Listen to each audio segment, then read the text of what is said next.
ሬሳ ወደ አባቶች መቃብር አይደርስም ብሎ ጮኸ። እንግዲህ አንበሳ የገደለው ነቢይ ማለት ነው። እዛ እኔም ነቢይ ነበርኩኝ ሲለው አመነው። ዋሸቱን አላወቀምና አብሮት ሄደ። አብሮት ወደ ቤቱ ገባ።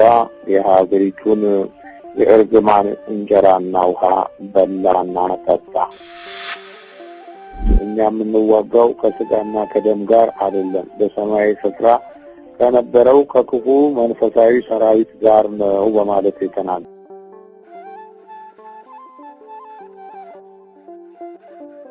በስመ አብ ወወልድ ወመንፈስ ቅዱስ አሐዱ አምላክ አሜን። አቤቱ የሰራዊት ጌታ እግዚአብሔር አምላካችን ሆይ በይሳካር ውስጥና አምላክ ክብር ምስጋና ይግባ። በይሁ ጊዜያችንን ባርክልን፣ የጠላትን ኃይል ድልን፣ ቅዱሳን መናፍስትን ኃይል አስወግድልን። በመንፈስህና በጽድቅህም አስበን፣ በቸርነት ብርሃን ከእኛ ጋር ሁን። በእመቤታችን በቅድስት ድንግል ማርያም መንፈስ ጸጋና በረከት፣ መንፈሳዊ ደስታ፣ ኃይልና ጥበብ ሁሉ ጎብኘን።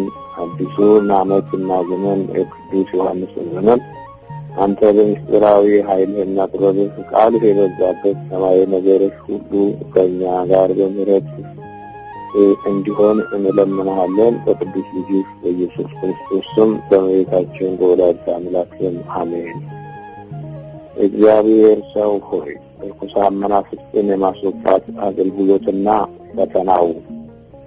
ይህንን ትምህርት በመጽሐፈ ነገሥት ምዕራፍ 13 ማለት መጀመሪያው መጽሐፈ ነገሥት ምዕራፍ 13 ቁጥር 1 ጀምሮ ከነበረው ሁኔታ ጋር ለማገናዘብ እንሞክራለን። ብዙ ጊዜ ርኩሳን መናፍስት የማስወጣት አገልግሎትና ፈተናው በሀገራችን እና በሌሎችም አብያተ ክርስቲያናት ብዙ ግራ የሚያጋቡ እና አካሄዳቸው ባልሆነ አቅጣጫ ላይ የሚሄድ ነገሮች እንዳሉ እንገነዘባለን። በሀገራችንም አንዳንድ ጊዜ የጀመርናቸውን መንፈሳዊ ጉዞዎች የሚያጨነግፉ እና መንገድ ላይ ቀርተው በሌላ ተተርጉመው መንፈሳዊ ጉዟቸው ጨንግፎ የሌሎችን ሕይወት አጨንግፎ የሚኖሩ ችግሮች አይደሉም። ስለዚህ ርኩሳን መናፍስትን የማስወጣት አገልግሎት እና ፈተናውን ካላወቅ ነው እጅግ በጣም ወደ ተሳሰረ የጥፋት መንገድ እናመራለን። ለዚህ ትልቅ መነሻ የሚሆነን በሮብዓም ዘመን የነበረው ነቢይ ነው። ያ ነቢይ የሮብዓምን መስዋዕት ያበላሸ፣ የሮብዓምን መሰዊያ ስፍራ እንዲሰነጠቅ ያደረገ፣ አመዱም እንዲፈስ ያደረገ የነበረ ነቢይ ነው። ግን እግዚአብሔር ሁለት ነገርን ነግሮት ነበረ። በሮብዓም ምድር በእስራኤል ያለውን እንጀራ እንዳትበላ፣ ውሃቸውንም እንዳትጠጣ፣ እንጀራውን እና ውሃቸውን ከጠጣህ ግን ትሞታለህ ተብሎ ነበረ። ያ ነቢይ የሮብዓምን የመሰዊያ ክፍል ላይ ደርሶ መሰዊያ ሆይ ትፈሳለህ፣ ትሰነጠቃለህ፣ አመድህም ይፈሳል፣ የሚሰዉብህም ካህናቶች በአንተ ላይ ይሰዋሉ፣ እግዚአብሔር ይህን ተናግሯል ብሎ በተናገረ ጊዜ ሮብዓም ያዙት ብሎ ጣቱን ወደ እግዚአብሔር ሰው ነቢይ ቀሰረ። የዛን ጊዜ ጣቱ ደርቃ ቀረች። ፊት ለፊት እንደተቀሰረች እጁ ደርቆ ቀረ። ግን ጸልይልኝ የእግዚአብሔር ሰው ሆይ አለና እንደገና ልቡን መለሰ። ያዙት ብሎ ነበረ፣ ሊገለውና ሊያስረው ነበር። እጁን በቀሰረበት ጣት እና እጁን በዘረጋበት ክንድ ላይ መድረቅ ከእግዚአብሔር መንፈስ የተላከበትና ደርቆ ቀረ። ከዛ በኋላ ጸለየለት፣ እጁም ዳነች። ግን ሊያደምጥና የነቢዩን ቃል ሊሰማ አልቻለም ሮብዓም። ምክንያቱም በቤቴል በእግዚአብሔር ደጅ በቤቴል ላይ ጣዖት አድርጎ መስዋዕት እየሰዋ ያጥን ስለነበረ ለዚህ ነበረ የተላከው። ነቢዩ የዛን ሀገር እንጀራ እንዳይቀምስ ተብሎ ተነግሮታል። ሆኖም ግን ይህንን የሮብዓምን ግሳጼ ገስጾ ሲመለስ በሌላ መንገድ ሄዶ እንደነበረ መጽሐፈ ነገሥት ቀዳማዊ ምዕራፍ 13 ላይ ይገልጽልናል። እንጀራን ሳይቀምስ በሀገር ያለውን ምግብ ሳይበላ ሄዶ እየተጓዘ እያለ አንድ በሀገሪቱ ይኖር የነበረ ነቢይ የሆነ ሽማግሌ የእግዚአብሔርን ስራ ትቶትና ረስቶት የነበረ ነበርና በሮብዓም እና በመሰዊያው የተከናወነውን ነገር እረኞች ነገሩት። ልጆች ሲያወሩለት በጣም ገርሞት እንዲህ ነቢይ ቤት አለፈ ብሎ ሲጠይቃቸው በዚህ ነው ሄደው በዚህ በኩል አቅንቶ ነበር የተራመደው ብለው ነገሩት። አህያውን ጭኖ ሲጓዝ ነቢዩ ደክሞት አንድ ታላቅ የአድባር ዛፍ ስር ቁጭ ብሎ አገኘው። አንተ የእግዚአብሔር ሰው ሆይ አንተ ነህን? ወደ ከይሁዳ ምድር መጥተህ የነበረው ሲለው አዎ እኔ ነኝ አለው። ከዛ በኋላ ያ ሽማግሌ እንዲህ አለው፣ እኔ ድሮ እንዳንተው ነቢይ ነበርኩኝ። ዛሬ ግን ወደ አንተ እግዚአብሔር ልኮኛል። ታላቅ መልአክም መጥቶ ነግሮኛል። የዚችን ሀገር እንጀራ እና ውሃ እንድትበላ እና እንድትጠጣ አዞኛል አለው። እዛ እኔም ነቢይ ነበርኩኝ ሲለው አመነው። መዋሸቱን አላወቀምና አብሮት ሄደ። አብሮት ወደ ቤቱ ገባ። የሀገሪቱን የእርግማን እንጀራና ውሃ በላና ጠጣ። ያ በኋላ የእግዚአብሔር ቃል እንዲህ ሲል መጣለት ይላል። በማዕድም ተቀምጦ ሳለ የእግዚአብሔር ቃል ወደ መለሰው ነቢይ መጣ። ይሁዳ ወደ መጣው ወደ እግዚአብሔር ሰው እግዚአብሔር እንዲህ ይላል፣ እግዚአብሔር አፍ ላይ አምፀሃልና አምላክም እግዚአብሔር ያዘዝህን ትእዛዝ አልጠበቅምና ተመልሰህም እንጀራ አትብላ ውሃም አትጠጣ ባለህ ስፍራ እንጀራ በልተሃልና ውሃም ጠጥተሃልና ሬሳ ወደ አባቶች መቃብር አይደርስም ብሎ ጮኸ። እንጀራም ከበላ ውሃም ከጠጣ በኋላ አህያውን ጫንለት። በመልሶም በሄደ ጊዜ በመንገዱ ላይ አንበሳ አግኝቶ ገደለው። ሬሳውም በመንገድ ላይ ተጋድሞ ነበር። አህያውም በእርሱ አጠገብ ቆሞ ነበር። አንበሳውም ደግሞ በሬሳው አጠገብ ቆሞ ነበር። እነሆም መንገድ አላፊ ሰዎች ሬሳው በመንገዱ ወድቆ አንበሳውም በሬሳው አጠገብ ቆሞ አዩ። መጥተውም ሽማግሌው ነቢይ ተቀምጦበት በነበረው ከተማ አወሩ ይላል። እንግዲህ አንበሳ የገደለው ነቢይ ማለት ነው። ምንድነው ይሄ ነገር የሚያመለክተው? ይሄ ነገር እንግዲህ ጉዞ ስንጀምር በመንፈሳዊ አገልግሎት የሚገጥሙን ፈተናዎች ብዙዎች ናቸው። ስለዚህ እነዚህን ፈተናዎች የምናልፍበት በአብዛኛው በተለይም ርኩሳን መናፍስትን የማስወጣት አገልግሎትና ፈተናውን ካልተገነዘብነው በአካሄድም ሆነ በመንፈሳዊ ጉዞ ልምዳችን ውስጥ ዲያብሎስ ዘልቆ የማጥቃት ችሎታ አለ። የመጀመሪያው ትልቁ ፈተና አምልኮትና የጸሎት ሰዓት መኖር የሚገባውን በሚገባ አለመገንዘብ ነው። የአምልኮትና የጸሎት ሰዓት መኖር በጣም ከዋነኛ ፕሮግራም ውስጥ ዋናው ክፍል ነው። በአሁኑ ዘመን ብዙዎቹ የአምልኮትና የጸሎት ሰዓት የለም፣ ስራው ራሱ እንደ ጸሎት ነው ብለው ይገምታሉ። አንዳንድ ጊዜም ዝም ብለው የመድገም አካሄዶችን ይሄዱና የአምልኮቱን አስተብሮቱንም ይዘነጉታል። ከዚህ የተነሳ መንፈሳዊ ኃይላቸው ይዳከማል።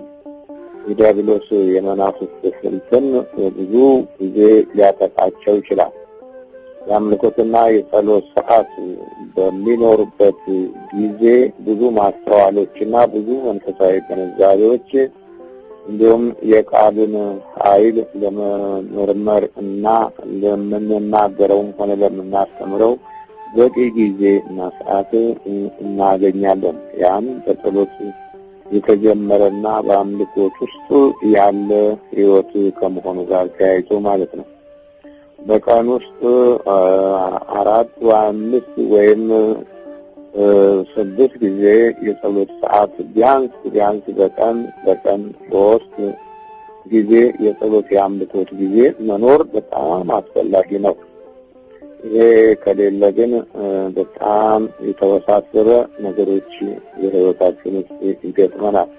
ከዲያብሎስ አሰራር ውስጥ ዋናውና ትልቁ የአምልኮትን የጸሎት ጊዜ ማዋከብ ነው። ብዙዎቹ አባቶች እና ብዙዎች ወንድሞች በመንፈሳዊ ነገር በሚነሱበት ጊዜ በዋከባ ጊዜያቸው ያልቃል። ዲያብሎስ በዚህ አሰራር ውስጥ ትልቁ እርምጃው የጸሎትን ሰዓት ማዘናጋት ነው። አሁን እዚህ የነበረው ነቢይ መሰዊያውንም ሰንጥቆ የመሰዊያውንም አመድ አፍስሶ የኢዮርብዓምንም ጣት አድርቆና መልሶ አስተካክሎ እንደገና በጸሎት የተመለሰ ነቢይ ነው። ግን እንጀራም አልበላም ውሃም አልጠጣም። የአምልኮት ጊዜ ስላልነበረው በአድባር ዛፍ ስር ቁጭ እንዳለ ሐሰተኛ የሆነ ሽማግሌ ነቢይ መጥቶ የለም የእግዚአብሔር መልአክ ብላ ብሎ ሲነግረው አመነ። እንግዲህ በዚህ አይነት ሁኔታ ውስጥ የነበረው መንፈሳዊ ጉዞ የእግዚአብሔር ሰው ሆይ ይባል የነበረው የእግዚአብሔር ሰው አንበሳ ገደለው። አህያውን ሳይነካ እሱን ገሎ አጠገቡ የቆመው አንበሳ እናያለን። ለዚህ ዋናው ምክንያት ምንድነው ስንል የአምልኮት ጊዜን መስራት ነው። የአምልኮት ጊዜን መዘንጋት ነው። በሁለተኛ ደረጃ በዜቢያና በምግብ አይነቶች መጠመድ ነው። ልክ እንደዚሁ በዘመናችን ብዙ መንፈሳዊ አገልጋዮች በምግብ ግብዣና ዙሪያውን በሚከቡ ሰዎች ስራ ውስጥ የምግብ አይነት ውስጥ መደበቅ ወይም በዛ መያዝ ብዙ መንፈሳዊ አገልግሎት ላይ ጉዳት ሊያመጣ ይችላል። ምክንያቱም ግብዣዎች ብዙ ችግር አለባቸው። አንደኛ የጋባዦቹ መንፈስና ጠባይ፣ ሁለተኛ ተጋባዡ ለአምልኮት ባልሰጠበት ጊዜና ሰዓት ውስጥ የሚመገበው እንጀራ የሚያስከትለው ውጤትና በመናፍስቱ አካሄድ ውስጥ እይታ ውስጥ የመግባት ጠባያቶቹ እጅግ በጣም ይወሳሰባሉ። በግብዣና በምግብ አይነቶች ዙሪያ ውስጥ ያሉ ነገሮች ዲያብሎስ ቀስ ብሎ ስር ሰዶ የሆዳምነትን ጠባይ እንዲይዝ ያደርጋል። ስለዚህ እርኩሳን መናፍስትን ለማስወጣት በግብዣ ክልል ውስጥ መደበቁ በጣም አደገኛ የሆነ አካሄድን ያመጣል። ዛሬ በእኛ በሀገራችን ብዙ እናቶች፣ ብዙ እህቶች በመንፈሳዊ አገልግሎት ያሉ ሰዎችን እንዳይጎዱ፣ እንዳይቸገሩ፣ እንዳይራቡ በሚል አካሄድ ውስጥ መናፍስት ተደብቀው የተለየ ስራ እንደሚሰሩ ግንዛቤ ብዙዎች የላቸውም። በግብዣ ላይ ያለው የመናፍስት ስራ ተጋባዡን መንፈሳዊ አገልጋይ እያዳከመውና የሆዳምነት መንፈስ እየጨመረ እንዲመጣ ያደርገዋል። የምግብ አይነቱና ጠባያቱ ደግሞ የዛኑ ያህል እየበዛ በመጣ ቁጥር ለአምልኮትና ለጸሎት የሚሰጠው ጊዜ እየጠፋ ይሄዳል። ከዚህ አንጻር እርኩሳን መናፍስት የገመቱት ሰው ይሆናል ማለት ነው እና በቀላሉ በዲያብሎስ የጥፋት መንገድ ውስጥ ለመግባት በጣም ግልጽ ነው። እዚህ ላይ የታላቅ የእግዚአብሔር ሰው የነበረው ነቢይ አትብላ ያለውን የዛን ሀገር እንጀራ በላ፣ አትጠጣ ያለውን የዛን ሀገር ውሃ ጠጣ። የዛ ሀገር ውሃና እንጀራ በጣዖት የተመከለ በክፉ መንፈስ የተመረዘና ዲያብሎስ በዘመኑ የነበረውን የእስራኤልን እንጀራ ያረከሰበት ጊዜ ስለነበረ ነቢዩ ከዚህ ከክፉ ማዕድ እንዲካፈል አልፈቀደለትም። ስለዚህ በአምልኮት ውስጥ ስላልነበረ ነቢዩ የመጸለያ ጊዜ አላገኘም። ጊዜውን ዝም ብሎ በጉዞ ነው የጨረሰው። ከዚህ የተነሳ ውሸታም ነቢይ፣ ውሸታም ሽማግሌ ከፊቱ መጥቶ የጌታ መልአክ አዞኛልና መጥተህ በቤት ያለውን እንጀራና ውሃ ብላና ጠጣ አለው። እና ከዲያብሎስ አሰራር ውስጥ እንግዲህ ሁለተኛው በግብዣ በኩል የሚገባው የመናፍስት ጉዳት ርኩሳን መናፍስትን ለማስወጣት ሆነም ለመለየት በጣም ያስቸግራል። ምክንያቱም በየሰዓቱ የአባዦች መብዛት፣ የምግቡ አይነት፣ እነዚህ መንፈሳዊ ሕይወት ላይ ጥቃትን የሚፈጽም ይሆናል። እና ግብዣው አያስፈልግም ማለት ሳይሆን በመጠኑ መሆን ይኖርበታል። በጉዞ ውስጥ በመንፈሳዊ ጉዞ ውስጥ እህል እንጀራን እና ውሃን ብቻ የሚያይ ከሆነ ድካሙ እየበረታና እየጨመረ ስለሚመጣ የርኩሳን መናፍስትን ጥቃት ላይ የመንፈሳዊ ኃይሉ እና መንፈሳዊ ሞገሱ በምግብ አፍቃሪነት ይለወጣል። በገባዦቹም መንፈስና ተባይል የዛን ያህል የስለላ ጥፋት ይፈጽማል። ስለዚህ ረጅም የጥፋት ጉዳት ተሰርቶ ከመንገዱ ብዙዎች ሲጨናገፉ እናገኛቸዋለን። ሶስተኛ ርኩሳን መናፍስትን የማስወጣት አገልግሎትና ፈተናው የሚሆነው ከባቢ ሰዎች ጋር ረጅም ሰዓት አብሮ መቀመጥ። ተግባቢዎች ብዙ ጊዜ ይከቡና ነገሮችን ወዳልሆነ አቅጣጫ ለመምራት ዲያብሎስ ከሚጠቀምበት ዘዴና ስልት ውስጥ አንደኛው ሰዎችን እንዲከቡ ማድረግ ነው። እግዚአብሔርን ሰዎች ይከቡታል። እግዚአብሔርን አገልጋይ ሰዎች ዙሪያውን ይከቡታል። ዙሪያውን በሚከቡበት ጊዜ የሰዎቹ አይነት፣ ጠባይ፣ መንፈስና ባህሪ እንደዚሁ የተለያየ ጥቃትን ለመፈጸም የማይመለስ ይሆናል። ብዙ የከበቡ ሰዎች መመልከት ከእግዚአብሔር መንፈስ ዞር እንዲል ያደርገዋል። ሰው አለኝ፣ ሰው የሚያግዘኝ አለኝ፣ የሚረዳኝ አለኝ፣ በማንኛውም ወቅት ከኔ ጋር የተሰለፉ ናቸው፣ በችግር ጊዜ አይተውኝም ብሎ ዝንባሌውን ሙሉ በሙሉ ከእግዚአብሔር ይልቅ ወደ ሰው እንዲያተኩር ያደርገዋል። ከዚህ አንጻር እዚህ ከኢየሩሳሌም የመጣው ሽማግሌ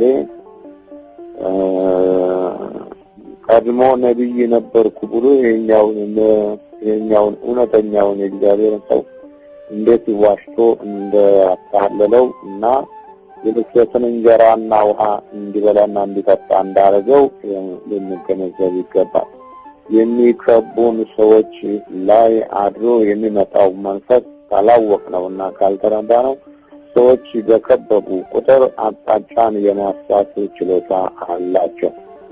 ስለዚህ ከከበባው ነፃ የሚሆነው የጸሎት ጊዜና የአምልኮት ጊዜ የመስጠትን ኃይል ሲለማመድና ሲያውቅ ነው። ስለዚህ ከባቢዎች ራሱ የራሳቸውን ችግር ከመፍታት ይልቅ እንደገና ተጨማሪ የሆነ አደጋ መፍጠር የማይመለሱ ይሆናሉ። የከበቡን አይነት ሰዎችና ጠባያትም የዛን ያህል ከነመንፈሳቸውና ከነጠባያቸው የሚጠጉ መናፍስትን በቀላሉ የአገልጋዩ ላይ ጥላና የድብርት መንፈስ ሆነው ማዳከማቸው ወይም ለተለያየ አይነት አስተሳሰብ ለውጥ ለማድረግ በሚያስችሉ አደጋዎች ውስጥ መግባቱ የማይቀር ፈተና ነው። ስለዚህ ርኩሳን መናፍስትን ለማስወጣት ጉዳይ ላይ አገልግሎቱን ስንጀምረው የሚከቡን ሰዎች ላይ ያለውንም ችግር ዙሪያውን ማየትና ማስተዋል ያስፈልጋል። ከባቢዎቻችን አቅጣጫ የሚያስለውጡ ባህሪያችንን ወደ ክፉ አሰራር የሚያመሩ አሊያም ደግሞ የተደበቁ ነገሮችን በውስጥ በኩል ይዘው ሊመጡ የሚችሉ ጎጆዎች ሊኖሩም እንደሚችሉ ግንዛቤ ያስፈልጋል።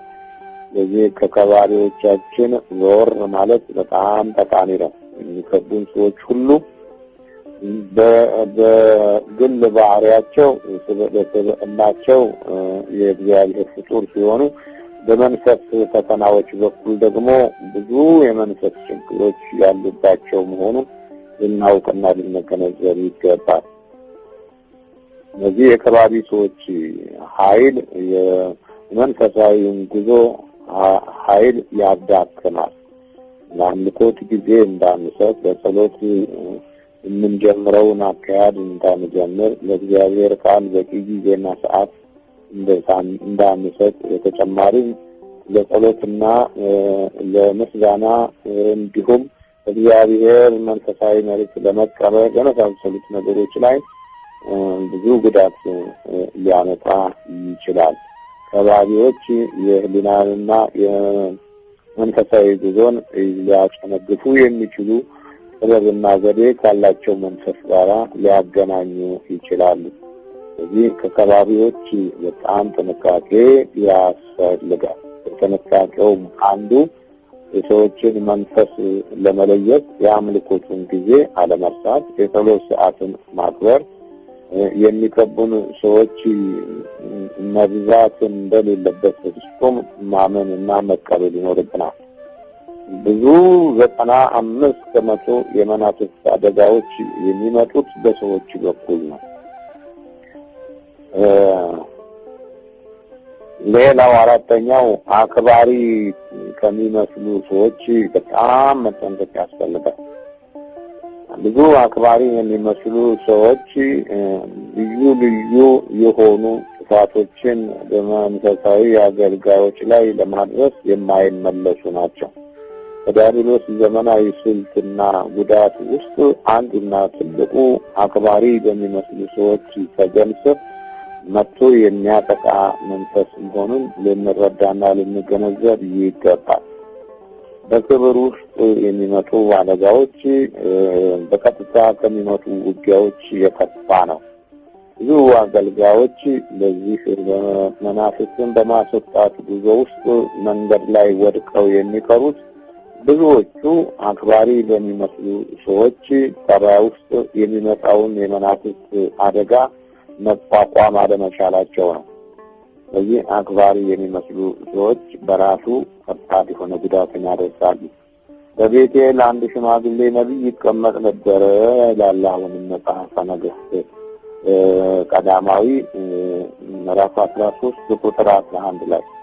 ያ ነቢይ የእግዚአብሔርን ነቢይ ለመቀበል የእግዚአብሔርን ሰው ለመቀበል እና ወደ ቤቱ ለማምጣት ሲሄድ አክባሪ መስሎ ነው እና ከብረው መስሎ የጌታ መልአክ ለአንተ ሲል ወደ እኔ መጥቶ ነግሮኛል እንድትበላና እንድትጠጣ ብሎ ሲነግረው፣ አንደኛ ከሽምግልናው አንጻር አይቶ፣ ሁለተኛ እኔም በዚህ በእስራኤል ምድር የቆየሁ ነቢይ ነበርኩኝ ብሎ ሲነግረው አምኖ የእግዚአብሔር ሰው ነቢይ ሄዶ የርኩሰትን እንጀራ በልቷል።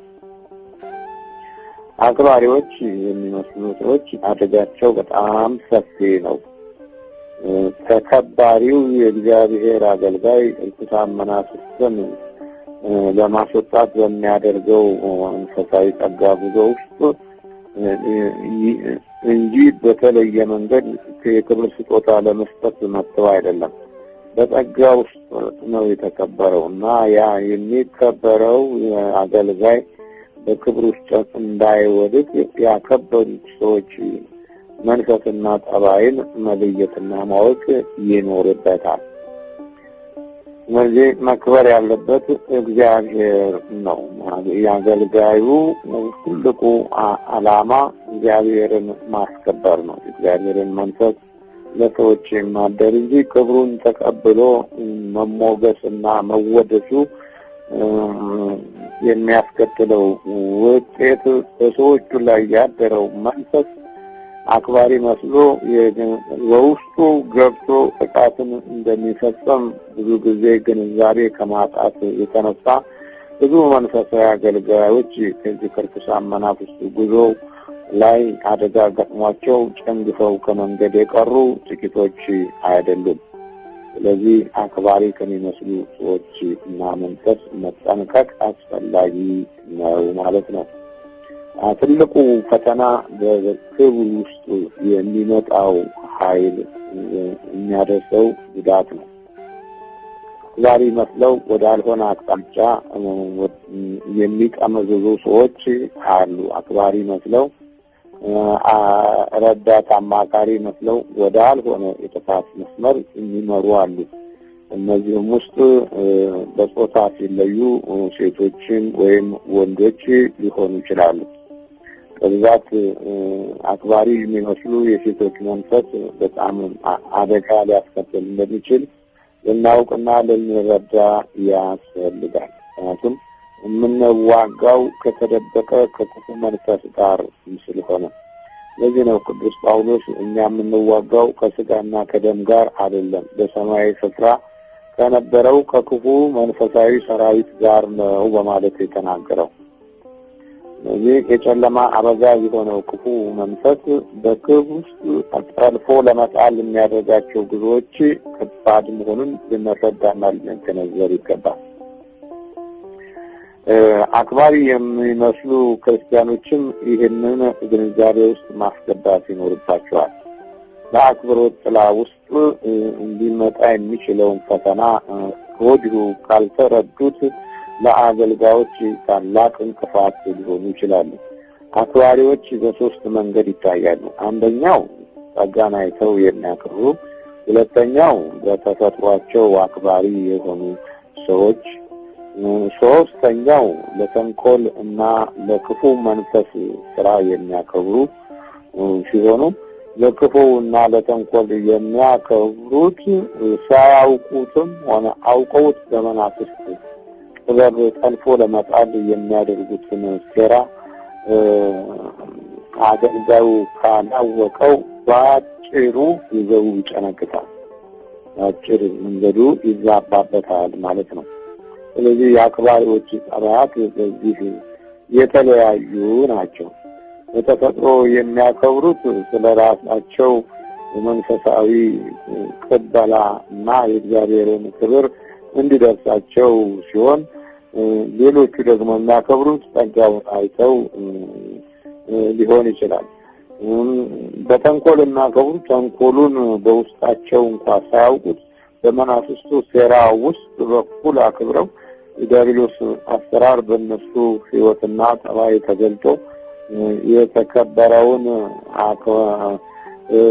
አገልጋይ አሽመድምዶ ለመጣል በሚያሴር መንፈስ ውስጥ እንዲያልፉ መንፈሱ ያስገድዳቸዋል።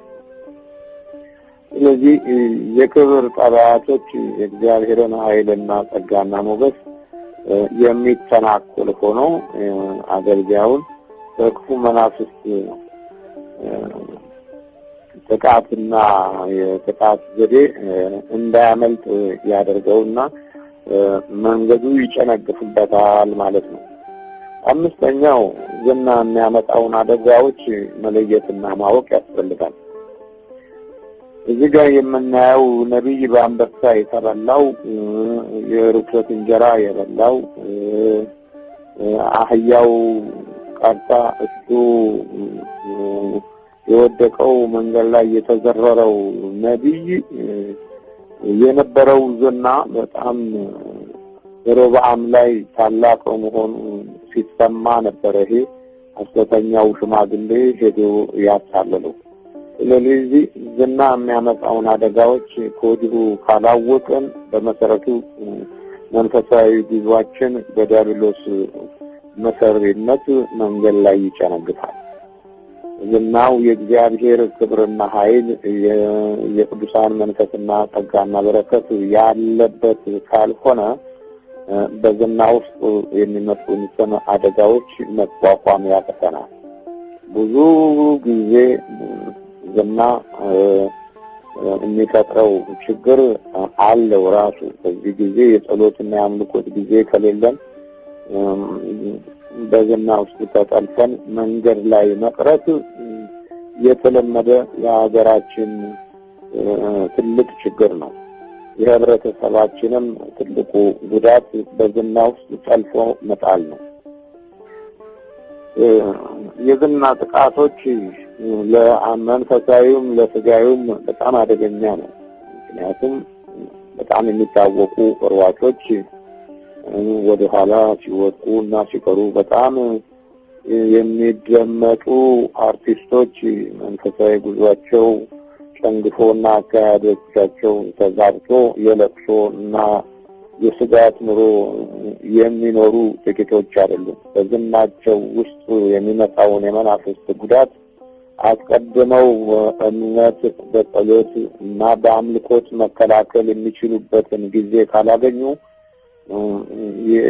የሀገራችን ሕዝብና መንፈስ በሚገባ ካልተረዱት ጉዳቱ እየጠነከረ ይመጣል። በዝና ውስጥ ያሉት አደጋዎች በግልጽ ከሚመጣው ጠላት እጅግ በጣም የከፋ ነው።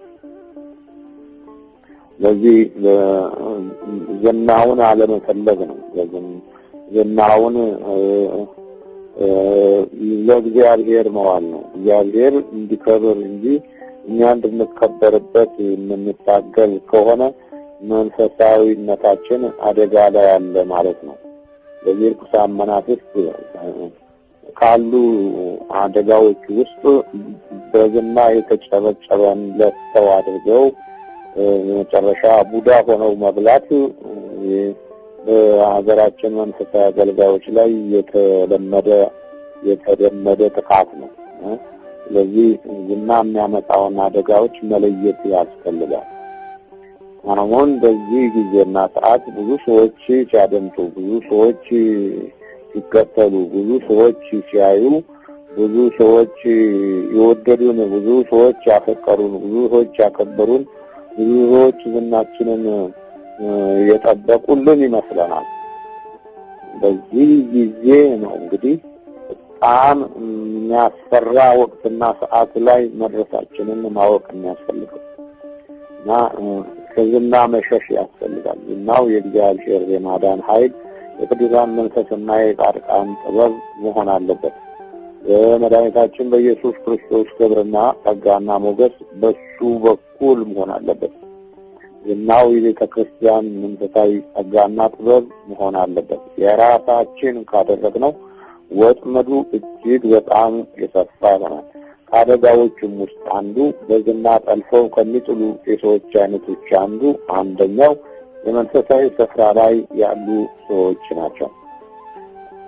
የውሸት ሙገሳ፣ የውሸት ውዳሴ፣ የውሸት ጥሪ፣ የውሸት ክብር ይሰጡና መጨረሻ ያ የውሸት ሙገሳ፣ የውሸት ውዳሴ የተቀበለው ሰው መንጠራራት ሲጀምር ከታች ጉልበቱን ቆርጠው ያሽመደምዱታል ማለት ነው። ስለዚህ ብዙዎቻችን በዚህ በዝና ውዳሴ ውስጥ ያሉት ችግሮች በመንፈሳዊ አባቶች፣ ወንድሞች እና እንዲሁም እናቶች፣ እህቶች አደጋ ሆነው ብዙዎቹ ከመንገድ ላይ ቀርተዋል። የዲያብሎስ አንበሳ ሰብሮ የጣላቸው ጥቂቶች አይደሉም። ስለዚህ ዲያብሎስ ከሚዋጋው ክፍል ውስጥ ዋናው መንፈሳዊ አገልጋይን በዝና ውስጥ ጠልፎ መጣል ነው። እንደውም በብዙ ሰው ተፈላጊ ሆኖ መገኘት በሚጀምርበት ጊዜ አጥብቆ መሸሽና አጥብቆ መጸለይ አስፈላጊ ነው። ለምን እንደዚህ ሐሰተኛ ሽማግሌ፣ ሐሰተኛ ነቢይ መጥቶ ጉዳት ሊያደርስ እንደሚችል የምናረጋግጥበት ታላቅ እውነት ከዚህ አንጻር መረዳት ይኖርብናል። ዝና የምትሰጡ ሰዎችም ቢሆን በመንፈሳዊ ኃይሉ ላይ አደጋ ለማድረስ አስባችሁበት መነቃነቅ የለባችሁም። እንጂ አንዳንዴም ሳታውቁት የዚህ የጠለፋ መንገድ ከፍተኛ የሆነ ስራ በዲያብሎስ በኩል ሲፈጸም እናያለን እና በዝና የሚመጣውን አደጋ በሚገባ ልንረዳና ልናውቀው ይገባል። ይሄ ታላቅ የእግዚአብሔር ሰው በአንበሳ የተበላው በዝና ውስጥ እግዚአብሔር ክብርና ኃይል መገለጡ ቀርቶ እሱ ባከናወነው ጉዞ ውስጥ እና እግዚአብሔር ለኔም ነግሮኛል መተብላ ብሎት በአንበሳ እንዲበላ አድርጎታል ማለት ነው። እዚህ መንገድ ላይ ጉዞን የሚያቀጭጨውና የሚጥለው አንደኛው የዝና ጉዳይ መስፋትና በዝና ውስጥ የራስን ሕይወት መለወጥ አምልኮትን በጨብጨቡ ሰዎች ዙሪያ ላይ ጥሎ እግዚአብሔር ፊቱን መመለስ የሚያስከትለውን አደጋ ልናውቀውና ልንገነዘበው ይገባል። ስድስተኛ ቲፎዞ፣ አጃቢ፣ አጨብጫቢና አገልጋይ የመሳሰሉ ሰዎችን ፈጽሞ በጥንቃቄ መመልከት ነው። ስድስተኛው በጣም የሚገርም ነው። ብዙ በእግዚአብሔር ጸጋ ውስጥ ማለፍ የሚጀምርን አገልጋይ ከሚጎዱትና ከሚያጠቁት አንዱ በቲፎዞ መልኩ አጃቢዎችና አጨብጫቢዎች ከስሩ መሆናቸው ነው። እነዚህ አጃቢዎች፣ አጨብጫቢና አገልጋዮች የሚመስሉ ሰዎች ውስጥ የዲያብሎስ አሰራር በጣም ሊያደባ እንደሚችል ልንገነዘብ ይገባል። ብዙዎቹ ሲያጅቡን ብዙ መንፈሶች ከኋላችን እንዳሉ ልናውቅና ልንረዳ ልናስተውል ይገባል። ብዙ መንፈሳዊ አገልግሎት ሰጪዎች በሀገራችን ብዙ አጃቢዎች ሲኖራቸው የተወደዱ የተመረጡ እና በጣም ሰው ልብ ውስጥ የገቡ ይመስላቸዋል። በዚህ ውስጥ ያለውን ደባና ክፉ ተንኮሎች እስከ መጨረሻው ድረስ ሊያደቁ የሚችሉ የዲያብሎስ አንበሳ ጉልበተኞች በሰው ልብ ውስጥ እንደሚያደቡ ልናስተውል ይገባል። ለዚህ ሰዎች ሲያጨበጭቡልንና አጃቢዎች ሲሆኑልን በመሰረቱ በጣም አደገኛ አካሄድ ሊመጣ እንደሚችል የምንገነዘበው የአምልኮት ጊዜያችንን ይሻሙናል። አጃቢዎች ሲኖሩ የጸሎቱን ጊዜ ያባክኑብናል። በዚህ የተነሳ ለዲያብሎስ አሰራር የተጋለጠን እንሆናለን። ያ ታላቅ ነቢይ ይህ ሽማግሌ መጥቶ ሲያጅበው እና ሲያዋክበው እግዚአብሔር በመልአኩ በኩል ነግሮኛል ሲለው ብቻ ወዲያውኑ ልቡ ተለወጠ። ለምን ሲባል የጸሎት ጊዜ አልነበረውም፣ የአምልኮት ጊዜ አልነበረውም። ሽማግሌውን ሰው በመልኩና በውበቱ በጢሙና በሪዙ አይቶት ወደ ቤቱ ሲገባ ያመጣን እንጀራ እንዲበላ ሲጋብዘው ሞቱን አልሞተለትም። በአንበሳ ተበልቶ ወድቆ መንገድ ላይ ተዘርሮ ሌሎችም እስኪፈሩና እስኪደነግጡ ድረስ አወዳደቁ የሚያስገርም ሆነ። መበላት የነበረበት አህያው እንጂ ነብዩ አልነበረም። አንበሳው ግን ነብዩን በልቶ አህያው አጠገብ ቆመ። ከአህያው ጋር ተጫወተ። አንበሳው የሚጫወት የነበረው ከነብዩ ጋር ነበር። አሁን በሚገርም ሁኔታ በአንበሳ ተበላ። ያመጣ እንጀራ ውስጥ ስለነበረ፣ ያመጣ ዋጋ ውስጥ ስለገባ፣ የእግዚአብሔርን ቃል ስለተወ ማለት ነው። ስለዚህ አጃቢዎች ብዙ ጊዜ እያጨበጨቡ ወደ መቀመቅ እንደሚወስዱ ልናውቅ ይገባል። ይህም ደግሞ ሰዎች ወደው ሳይሆን በመናፍስታቸው የመጥለስ ችሎታቸውን ካልተረዳን በመንፈሳዊ ጉዟችን ውስጥ ትልቅ ድቀት የሚታይብን ይሆናል እና ቲፎዞ፣ አጃቢ፣ አጨብጫቢ አገልጋይ አያስፈልገንም። እኛ አገልጋዮች እንጂ የግል አገልጋዮች በሚበዙበት ጊዜ፣ የግል አጨብጫቢዎች በሚበዙበት ጊዜ ጠልፈው የመጣል ኃይላቸው እጅግ በጣም ከባድ ይሆናል ማለት ነው። ዛሬ በሀገራችን የዚህ አይነት ችግሮች ተወሳስበው መንፈሳዊ ጉዳትን ሲፈጽሙ እናያለን። ብዙ ባህታውያን፣ ብዙ አገልጋዮች በዚህ ተጠልፈው ወደ አልሆነ አቅጣጫ ገብተው በመጨረሻ በጠብ፣ በሐሜት፣ በተንኮል አሰራር በምትሃትና በአስማት ጎዳና ውስጥ ወድቀው የሚታዩ ጥቂቶች አይደሉም። ይህም ከቲፎዞ ከአጃቢ ከጨብጫቢ አገልጋዮች ጋራ የተያያዘ ውድቀትና ድቀት ነው። እዚህ መንገድ ላይ የመቅሪያ አንደኛው መንገድ ሰዎች በብዛት ሲያጅቡን እና ቲፎዞዎች በሚሆኑበት ጊዜ መንፈሳዊ ጉዞ ይዳከማል። የምንሰራው ለቲፎዞና ለአጃቢዎች ሳይሆን የምንሰራው ለቤተ ክርስቲያንና ለክርስቶስ መሆን ይኖርበታል። እዚህ አንጻር ክፉን የመናፍስት አደጋ ልንቋቋም የምንችለው እንዲህ አይነት አካሄዶች ከልቦናችን ውስጥ አውጥተን ስንጥል ነው። ስለዚህ ርኩሳን መናፍስትን የማስወጣት አገልግሎት ውስጥ ካሉ ትልልቅ ፈተናዎች የአጃቢዎች መብዛትና የአጨብጫቢዎች ኃይል መጠንከር ነው። እነዚህ ነገሮች በጣም ታላቅ ጉዳት አላቸው። በዝና ውስጥ የሚመጣው አደጋ በስተጀርባ ለብዙ ጊዜያት የተከተሉን ተከታዮቻችን በራሱ ክርስቶስን መሆኑ ቀርቶ አገልጋዮችን ብቻ የሚከተሉ አይነት እየሆኑ ይቀረጻሉ። በዛ ውስጥ የሚመጣውን የመናፍስት ሴራ ብዙዎቹ ሊገነዘቡት ስለማይችሉ ሰውየው ሲፈርስ አብረው ይፈርሳሉ፣ ሰውየው ሲወድቅ አብረው ይወድቃሉ፣ ሰውየው ሲጠፋ አብረው ይጠፋሉ። ስለዚህ መሰናክሉ የበረታና የጨመረ ይሆናል። ስለዚህ ከቲፎዞና ከአጃቢዎች እና ከጨብጫቢ አገልጋዮች በጥንቃቄ ዞር ማለት አስፈላጊ ነው። የተለያዩ አይነት የአስተሳሰብ ድቀቶች አሉ። አንዳንዶቹ መንፈሳዊ ነገር ፈልገው ሳይሆን የተለያዩ ጥቅሞችን በማሰብ የሚከተሉና ቀጣይ ህይወታቸውን ባልሆነ መስመር ውስጥ አሳልፈው በአቋራጭ የሚከብሩበትን መንገድና ዘዴን የሚፈልጉ ይሆናሉ።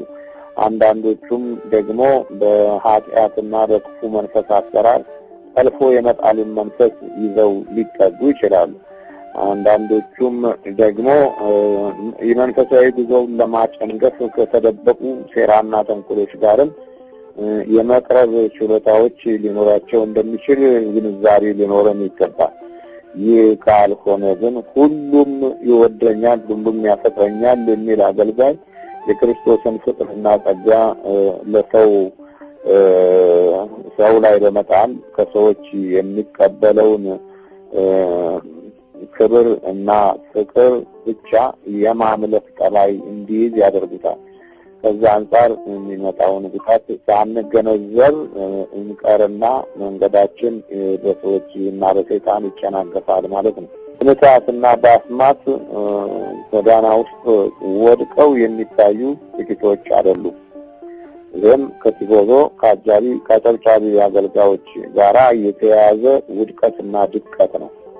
እዚህ መንገድ ላይ የመቅሪያ አንደኛው መንገድ ሰዎች በብዛት ሲያጅቡን እና ቲፎዞዎች በሚሆኑበት ጊዜ መንፈሳዊ ጉዞ ይዳከማል። የምንሰራው ለቲፎዞና ለአጃቢዎች ሳይሆን የምንሰራው ለቤተ ክርስቲያንና ለክርስቶስ መሆን ይኖርበታል። እዚህ አንጻር ክፉን የመናፍስት አደጋ ልንቋቋም የምንችለው እንዲህ አይነት አካሄዶች ከልቦናችን ውስጥ አውጥተን ስንጥል ነው። ስለዚህ ርኩሳን መናፍስትን የማስወጣት አገልግሎት ውስጥ ካሉ ትልልቅ ፈተናዎች የአጃቢዎች መብዛትና የአጨብጫቢዎች ኃይል መጠንከር ነው። እነዚህ ነገሮች በጣም ታላቅ ጉዳት አላቸው። በዝና ውስጥ የሚመጣው አደጋ በስተጀርባ ለብዙ ጊዜያት የተከተሉን ተከታዮቻችን በራሱ ክርስቶስን መሆኑ ቀርቶ አገልጋዮችን ብቻ የሚከተሉ አይነት እየሆኑ ይቀረጻሉ። በዛ ውስጥ የሚመጣውን የመናፍስት ሴራ ብዙዎቹ ሊገነዘቡት ስለማይችሉ ሰውየው ሲፈርስ አብረው ይፈርሳሉ፣ ሰውየው ሲወድቅ አብረው ይወድቃሉ፣ ሰውየው ሲጠፋ አብረው ይጠፋሉ። ስለዚህ መሰናክሉ የበረታና የጨመረ ይሆናል። ስለዚህ ከቲፎዞና ከአጃቢዎች እና ከአጨብጫቢ አገልጋዮች በጥንቃቄ ዞር ማለት አስፈላጊ ነው። እነዚህ አጃቢዎቹ እና አጨብጫቢዎቹ መካከልም የተለያዩ አይነት የአስተሳሰብ ድቀቶች አሉ። አንዳንዶቹ መንፈሳዊ ነገር ፈልገው ሳይሆን የተለያዩ ጥቅሞችን በማሰብ የሚከተሉና ቀጣይ ህይወታቸውን ባልሆነ መስመር ውስጥ አሳልፈው በአቋራጭ የሚከብሩበትን መንገድና ዘዴን የሚፈልጉ ይሆናሉ። አንዳንዶቹም ደግሞ በኃጢአትና በክፉ መንፈስ አሰራር ጠልፎ የመጣልን መንፈስ ይዘው ሊጠጉ ይችላሉ። አንዳንዶቹም ደግሞ የመንፈሳዊ ጉዞውን ለማጨንገፍ ከተደበቁ ሴራና ተንኮሎች ጋርም የመቅረብ ችሎታዎች ሊኖራቸው እንደሚችል ግንዛቤ ሊኖረን ይገባል። ይህ ካልሆነ ግን ሁሉም ይወደኛል፣ ሁሉም ያፈቅረኛል የሚል አገልጋይ የክርስቶስን ፍቅርና ጸጋ ሰው ላይ በመጣል ከሰዎች የሚቀበለውን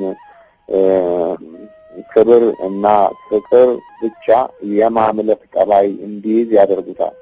ከዛ አንጻር የሚመጣውን ጉዳት ሳንገነዘብ እንቀርና መንገዳችን በሰዎች እና በሰይጣን ይጨናገፋል ማለት ነው። ሰባተኛው የሰዎችን የመንፈስ ስልቶች መመርመር ያስፈልጋል። የሰዎችን የመንፈስ ስልቶች መመርመር ማለት ምንድነው? ምን አይነት የመናፍስት ጉዳት በሰዎች ላይ አለ? የዘመናችን ትልቁ ችግር በመንፈስ አጠቃቅ ውስጥ የትኛው ነው? መተት ነው ወይስ ቡዳ ነው ወይስ የዛር መንፈስ ነው ወይስ የዝሙት መንፈስ ነው ወይስ የትኛው ኃይል ነው በዚህ ትውልድ ላይ ትልቅ ጉዳት ያደረሰው የሚለውን ርኩሳን መናፍስትን ለመለየትና ለማጥቃት እንዲሁም ደግሞ ፈተናውን ለመቋቋም ከሚያስችለን ዘዴ አንዱና ትልቁ ነው የሰዎችን መንፈስ ስልቶች መመርመር ነው። የመንፈሶች ስልቶች በአብዛኛው እንደ ሰዎቹ አይነትና ባህሪ የሚወሰን ይሆናል። በዚህ ዘመን ውስጥ የተማሩ ሰዎች ከሆነ መንፈሱም የተማረ ነው። በዚህ ዘመን ውስጥ በክፉ ድርጊት የሰለጠነ ከሆነ መንፈሱም በዚህ በክፉ ድርጊት ከሰውየው ጋር የሰለጠነ ነው። ከሴቶችም ባህሪ ጋራ የዛን ያህል የማሳሳት ችሎታ ካላቸው እና መንፈሳዊ የሆኑ ልምዶች ሳይሆን የስህተት የኃጢአት ልምዶች ያላቸው ሰዎች መንፈስ በሚቀርቡበት ጊዜ ሊመጣ የሚችለውን ስሜትና የመናፍስቱን ጥቃት ስልት በሚገባ የመመርመር ችሎታ ሊኖረው ይገባል። ይህ በብዛት የሚገኘው በራስ ዘዴ ሳይሆን በጸሎትና በአምልኮት ጊዜ ከሚመጣው መንፈሳዊ በረከት ውስጥ ሊመነጭ የሚችል ነው። ብዙ ጊዜ ታዲያ አገልጋዮች ይህንን ጉዞ ሊያውቁትም ሊረዱትም አይፈልጉም። በከበቧቸውና በመገቧቸው ባከበሯቸውና በዝናቸው ላይ ባጨበጨቡላቸው ሰዎች እጅ ውስጥ እንዳሉ ይደቃሉ፣ እንዳሉ ይወርዳሉ፣ እንዳሉ መንፈሳዊ ክብራቸውን ይጥላሉ።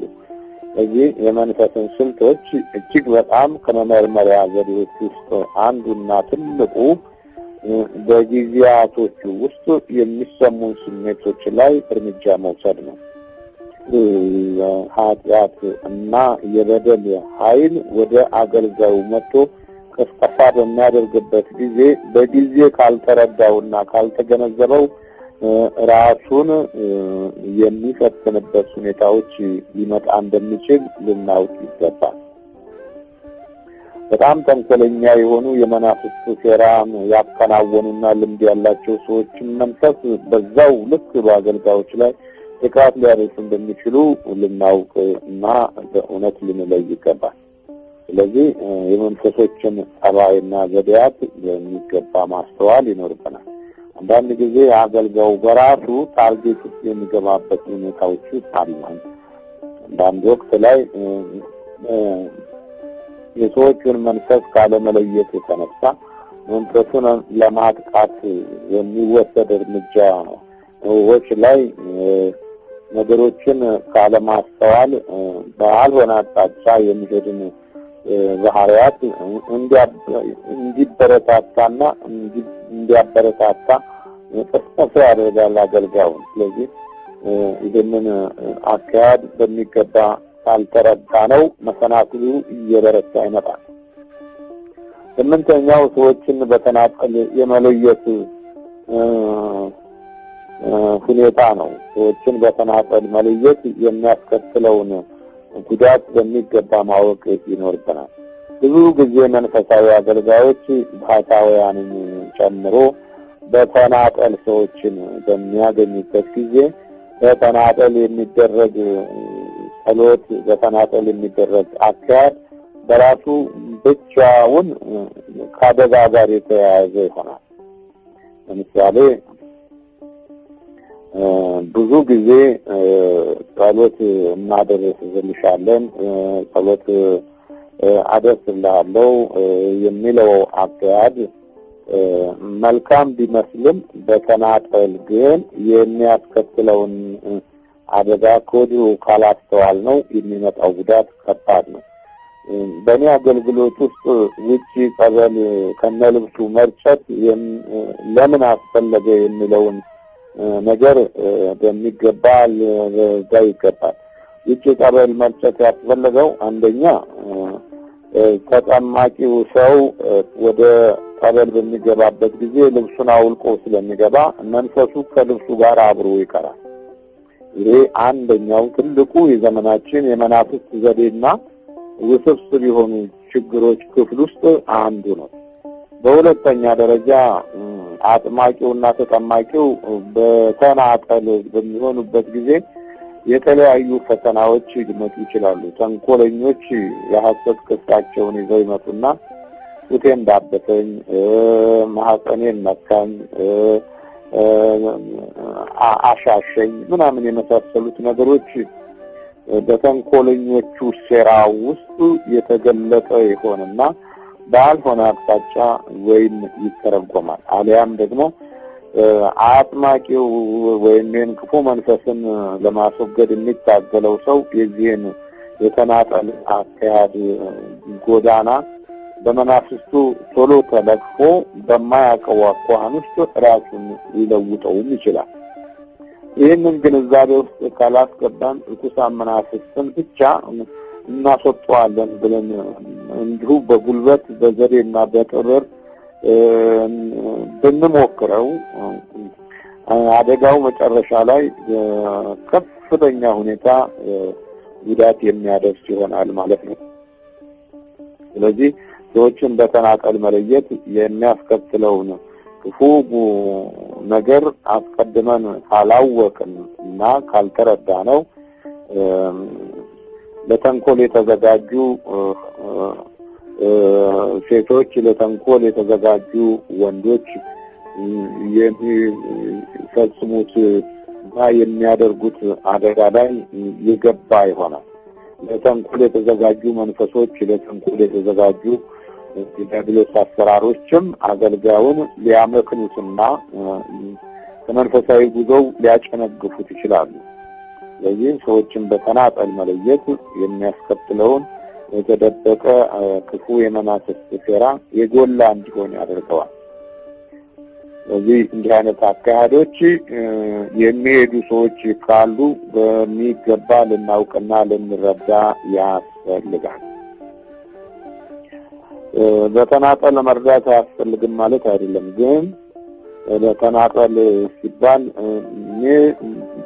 ባል ከሚስቱ ጋራ አንድ ጋር መሆን አለባቸው መርዳት የሚቻለው እንጂ የንስሐ ሁኔታ ካለ ደግሞ እሱም ነገሮችን ሊያመጡ በማይችሉት አኳኋን ውስጥ መኖር አለበት። ይኸውም በጸሎትና በእምነት የታገዘ መንፈሳዊ ስሜት እስካለ ጊዜ ድረስ አደጋው ላይደርስ የሚችልበት አጋጣሚ አለ።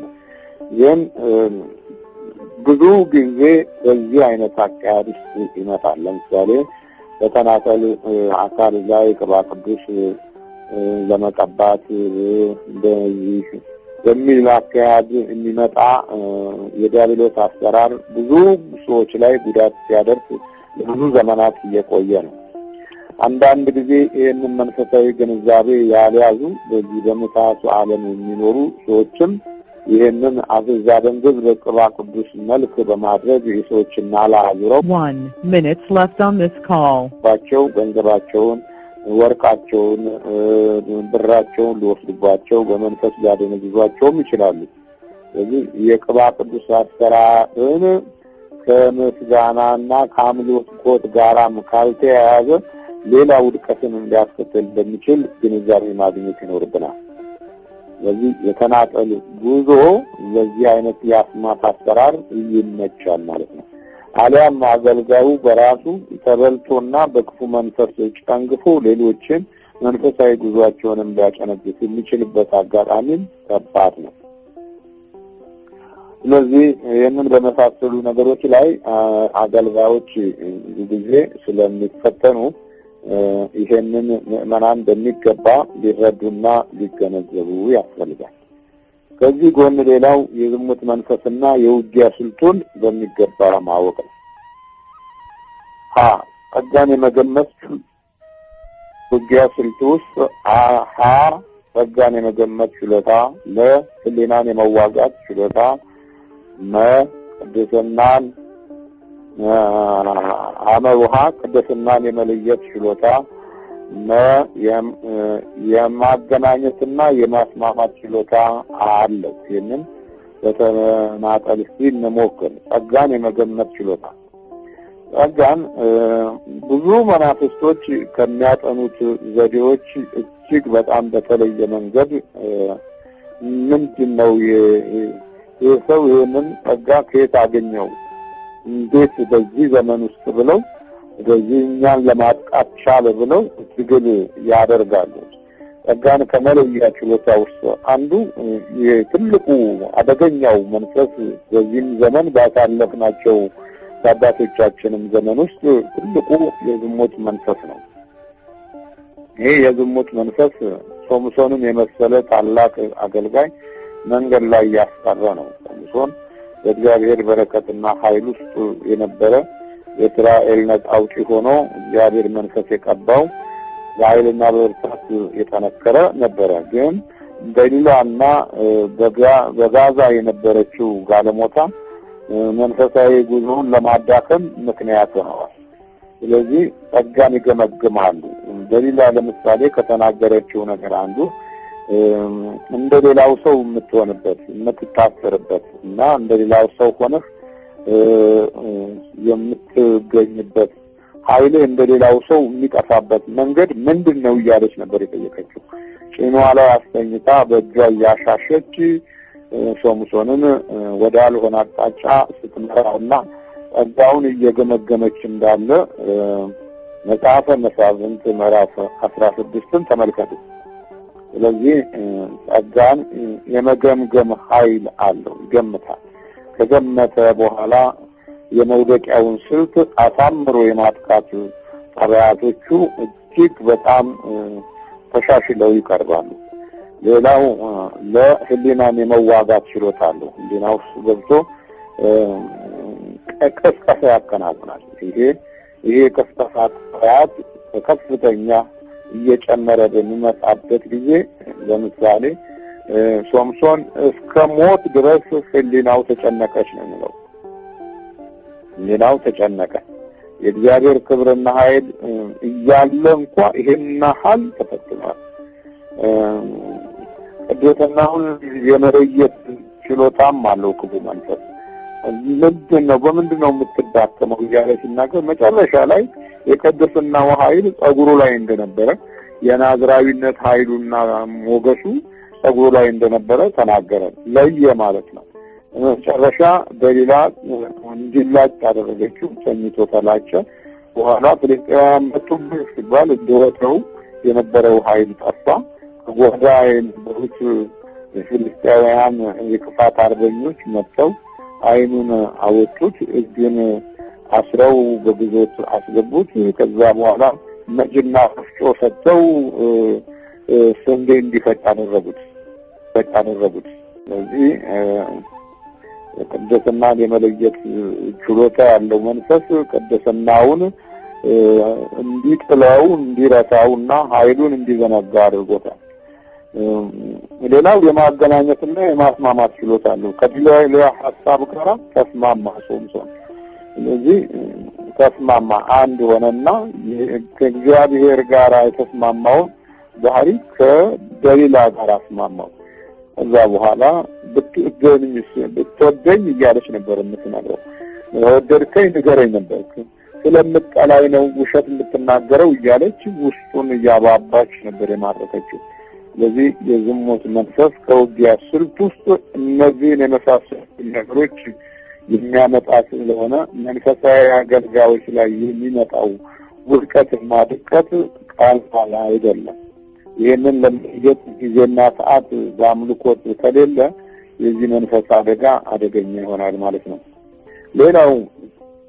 ሌላው ፈተና በአካላዊ እይታ ውስጥ ያለው ጥልቅ ፈተና ነው። አካላዊ እይታ ማለት አንዳንድ ጊዜ ከነመንፈሱ የምናየውበት አጋጣሚ ይጠፋል። ስለዚህ ሰውም ብቻ ነው የምናየው።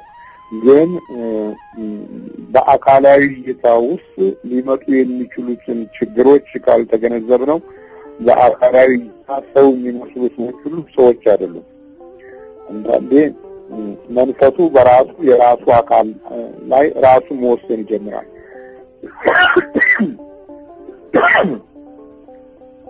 መንፈሱ በራሱ የራሱ አካል የራሱ አድርጎ ያለውን ሰው ራሱ መንፈሱ በሚወስንበት ጊዜ የአገልጋዮችን ሕይወት በጣም ይፈትናል። ምክንያቱም በጣም የሚወዱ በጣም የሚያፈቱ በጣም የሚረዱ እና በጣም የሚያግዙ አይነት ሰዎች ይመስሉና ግን መንፈሱ ነው እዛ ውስጥ ያለው። የአገልጋዩን መንፈስ ያጣምንና ያልሆነ አቅጣጫ ውስጥ እንዲገባ ይሆንና የቡዳ አይን ያርፍበታል። አገልጋዮች በብዛት የሚበሉበት አንዱ በአካላዊ እይታ ውስጥ ያለው ጥልቅ የመንፈስ ፈተና ነው። በውበት ውስጥ የሚደበቁ የውበትን ኃይል መንገድ የሚያደርጉ እና የውበት እይታዎች ላይ ትኩረት እንዲቀሰቅሱ መንፈሶች በሚኖሩበት ጊዜ በአገልጋዩ ሕይወት ውስጥ ያለው መንፈስ የተለየ ችግር እየፈጠረበት ይመጣል። ለምሳሌ እንደ ጠቋር የመሰለ መንፈስ ሁሉ ጊዜ በአካላዊ እይታ ላይ ትኩረት እንዲሰጥ የሚያደርግ የክፉ መንፈስ ፈተና አካል ነው። ይህ ማለት ምንድነው? የመንፈሱ ቀልብ ያልፍበታል። ሁለት ቦታ ይሰራል። አንደኛ አገልጋዩ ላይ ያርፋል። ሁለተኛ ይህኛው ሰው ላይም አለ። ስለዚህ ሁለቱም ጋር ተሸጋግሮ የአካላዊ እይታ ናፍቆትን ይፈጥራል። የአካላዊ እይታ ናፍቆት ማለት የመተያየት እና በዛ ውስጥ ደግሞ የራሱ የሆነ የመስለቢያ ዘዴዎችና ስልቶች አሉ። ወይ አንደኛው አካል ባህሪ ላይ ነጸብራቅ ይፈጥራል። ወይ ድምፁ ላይ ድምፅሽ ደስ ይለኛል ሊል ይችላል። ወይ ዓይንሽ ደስ ይለኛል ሊል ይችላል። ወይ ውበትሽ ደስ ይለኛል ሊል ይችላል። በዛ መካከል ውስጥ የእግዚአብሔር የሆነው መንፈሳዊ ጉዞ ለማጨንገፍ መናፍስቱ ሴራ እንደሚሰራ የሚገባ ማስገንዘብ እና መገንዘብ ይኖርብናል። ስለዚህ በዚህ ሂደት ውስጥ ልክ ደሊላን ማስታወል እንችላለን። የደሊላ ውበት ለሶምሶን የማይፈርስ የማይጨነግፍ የማይጠፋ አድርጎ የሚፈትነው መንፈስ የሶምሶንን ሕይወት እየጎዳው እንደነበረ ልናስተውል ይገባናል። መንፈሱ በራሱ ደግሞ የሰውን ሕይወት ቀይሮ ጥቃት ሊፈጽም ይችላል እና ያልሆኑ አካሄዶች ከሚመጣበት ክፍል ውስጥ አንዱ በአካላዊ እይታ ውስጥ ያሉትን የመናፍስት ጉዳቶች መለየት ነው። ሁለተኛ በመንፈሱ አይን ማየት ነው። አሁን ደግሞ ትልቁ ችግር በሚያይበት ጊዜ በመንፈሱ አይን ነው አገልጋዮችን የሚያየው። አገልጋዮችን በሚያይበት ጊዜ በመንፈሱ አይን ሲያይ የአገልጋዩን ልብና ሕሊና ያስታል። ለምን? በእይታ ውስጥ የሚገባው የቡዳው መንፈስ ፍቅር በሚመስል ነገር ውስጥ ጠልቆ ይገባል። ስለዚህ በዚህ ጊዜ አቅጣጫን ይለውጣል፣ ያስታል ማለት ነው። እንዲህ አይነት ነገሮች በብዛት የሚከሰቱት በአምልኮት ውስጥ በማይኖሩበት ጊዜ ሊመጣ የሚችል ነገር ነው። እረዳለሁ ብሎ አግዛለሁ ብሎ በመንፈሱ ተጠልፎ እንደገና ተበልቶ ባልሆነ አካሄድ ከተንግፎ የሚቀረው አገልጋይ ጥቂት አይደለም። ስለዚህ በመንፈሱ አይን መታየት በራሱ ሌላ አይነት የጥፋት መንገድ ይፈጥራል ማለት ነው። ሶስተኛው በመንፈሱ የውጊያ ዘዴ መፍሰለል ነው። ከውጊያ ዘዴዎች ውስጥ ብዙዎችን ይሞክራል። አንዳንዱ ጋባዥ መስሎ ይሞክራል። አንዳንዱ አጠጪ ለእርካታ ነገርን ያዘጋጀ ይመስላል። በመጠጫ አይነት የግብዣው አይነት ልክ በዛ ውስጥ የስለላ ስራን ያከናውናል። ጌታን እንዳለው ማለት ነው ይህን ድንጋይ እንጀራ እንዲሆን በላለው የእግዚአብሔር ልጅ ከሆነ ብሎ በምግብ እንደፈተነው ሁሉ ዛሬም እንደዚሁ መንፈሳዊ አገልጋዮችን ክፉ መናፍስትን የሚታገሉ ሰዎችን በዚህ አይነት አቋም ሊፈትናቸው እንደሚችል ማረጋገጫ የማያስፈልገው ነው። በመንፈሱ ውጊያ ውስጥ ይገባሉ ማለት ነው። ስለዚህ ስልቱ ውስጥ ገባ ማለት ደግሞ መውጣት ይቸገራል። በዛ ውስጥ ይሉኝታ አለ። በዛ ውስጥ ሌላ አይነት ድብብቆሽ አለ። በዛ ውስጥ ሌላ አይነት ጉዳቶች አሉ፣ የስጋ ድክመቶች አሉ። እንዲህ እያለ ያ አገልጋይ በሚሄድበት መንገድ ላይ ጨንግፎ ይቆማል። በመጨረሻም ተቃዋሚና ጠበኛ ይሆንና ነገሮች ተዛብተው ባልሆነ አቅጣጫ ሐሜት ጠንክሮ በመንገዱ ላይ ብሎ ዲያብሎስ አንበሳው ይጥለዋል ማለት ነው። እንደዛ ነቢይ ይወድቃል፣ መንገድ ላይ ይጥላል። አራተኛው ፈተናውን ባነጋገር፣ ባለባበስ፣ በአካሄድ እና በግብዣ መልክ ውበትን ማንጸባረቅ ነው። ብዙ ሰዎች የቤታቸውን የግብዣውን የምኑን ነገር ለማንጸባረቅ ሲሞክሩ አገልጋዩ በዚህ መንፈስ ውስጥ ተጠልፎ ይደክመዋል፣ ይዝላል።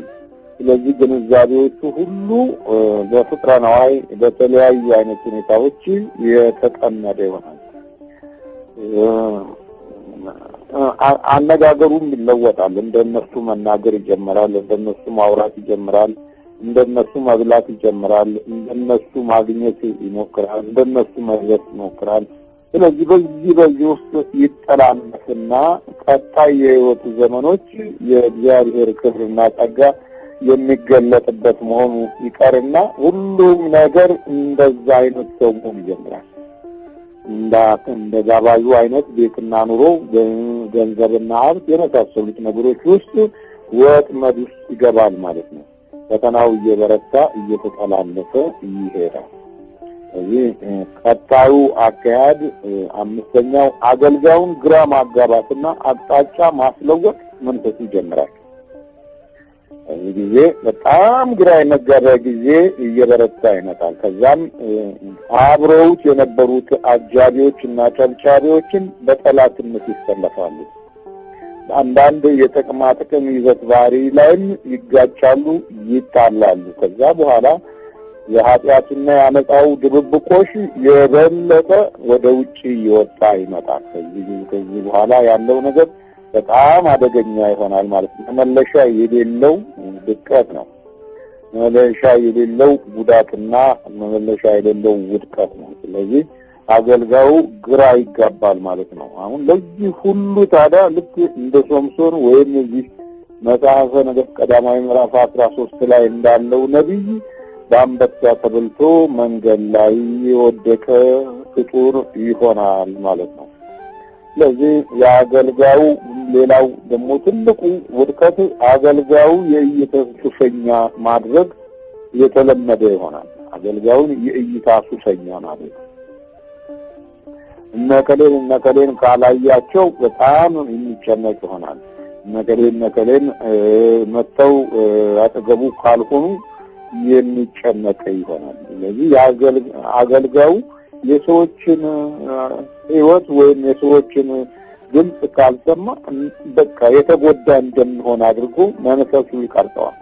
የዚህ ጊዜም የእይታ ሱሰኛ ከመሆኑ ጋር ተያይዞ ጉዳቱ የበረታና የጨመረ ይሆናል። ስለዚህ በአካላዊ ውድቀት ውስጥ ትልቁ ጉዳት በዚህ መንገድ የተገለጠ ይሆናል። ሌላው አገልጋዩን በአጃቢዎች ስር ማጥቃት ነው።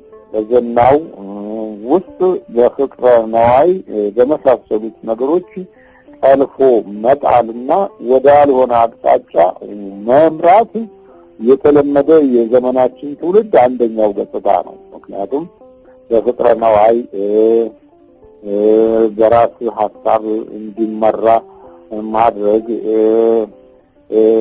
በሚፈልጉት የጥቅማ ጥቅም አቅጣጫ ውስጥ አስገብቶ ሰውየውን አገልጋዩን ማዳከር እና ወደ አልሆነ መንገድ መምራት የተለመደ የጥፋት መንገዶች የሚታዩበት ይሆናል። ስለዚህ ያ በአንበሳ ተበልቶ የወደቀው ነቢይን አገልጋዮች ማስተዋል ይኖርባቸዋል። ይህ ከክፉ መናፍስት እርኩሳን አንዱ የእይታን አቅጣጫዎች ማስለወጥ ከሆነ ደግሞ አንዳንድ ነገሮችን ተገን በማድረግ ወደ አልሆነ መንገድ እንዲሄድ አድርገዋል። ለምሳሌ ቅባ ቅዱስ በመቀባት ባህሪያቶች ውስጥ ሊመጡ የሚችሉትን ጉዳቶች ያልተገነዘበ አገልጋይ ከሆነ ወደ አልሆነ መስመር ይሄዳል እና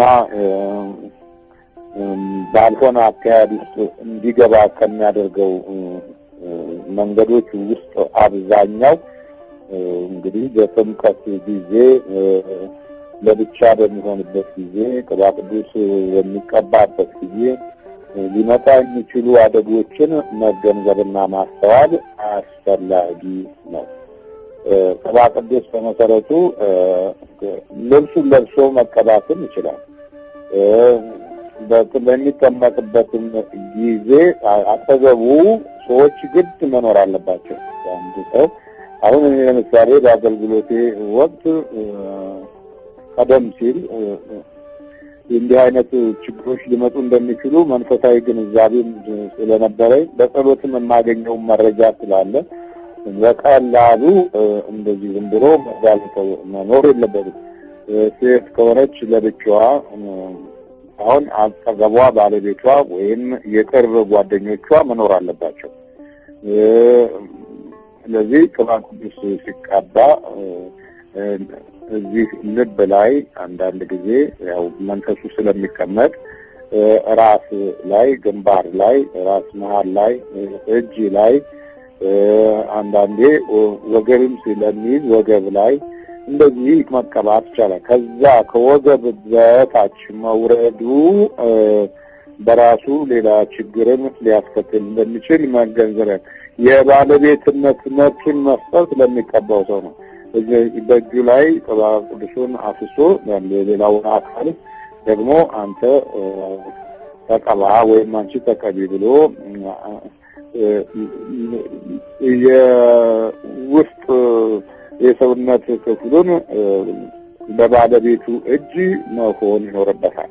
ከዛ ውጭ ያለው አካሄድ አቅጣጫን በሚያስለውጡ መንፈሶች ውስጥ አደጋ ለመግባት በቀላሉ የመጠቂያ መንገዶች ሊከሰቱ እንደሚችሉም መገንዘብ ይኖርብናል።